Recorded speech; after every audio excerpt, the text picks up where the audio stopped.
అక్రమ నిర్మాణాలను నిర్దాక్షిణ్యంగా కూల్చేస్తోన్న హైడ్రాపై తెలంగాణ హైకోర్టు ఆగ్రహం వ్యక్తం చేసింది. ఇచ్చిన నోటీసుల గడువు ముగియక ముందే నిర్మాణాలను ఎలా కూల్చేస్తారంటూ హైడ్రా కమిషనర్ని నిలదీసింది. ఇటీవల అమీన్పూర్లో చేపట్టిన కూల్చివేతలపై తెలంగాణ హైకోర్టు విచారణ చేపట్టగా హైడ్రా కమిషనర్ ఏవి రంగనాథ్, అమీన్పూర్ తహసీల్దార్ వర్చువల్గా హాజరయ్యారు. ఈ సందర్భంగా హైడ్రా అధికారులపై ధర్మాసనం ప్రశ్నల వర్షం కురిపించింది.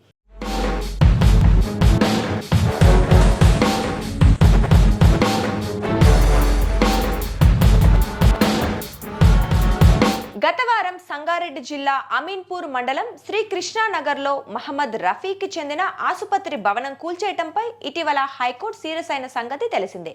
సెప్టెంబర్ 5వ తేదీన తాము ఇచ్చిన ఉత్తర్వులను ఉల్లంఘిస్తూ తహసీల్దార్, హైడ్రా కలిసి కూల్చివేతలు చేపట్టడాన్ని హైకోర్టు తప్పుపట్టింది.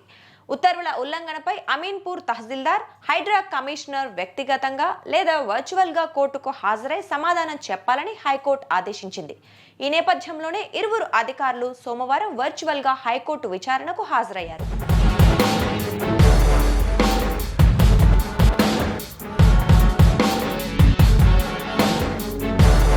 ఈ సందర్భంగా హైకోర్టు పరిధిలో పెండింగ్ లో ఉన్న భవనాన్ని మీరెలా కూల్చేస్తారంటూ అధికారులను ధర్మాసనం నిలదీసింది.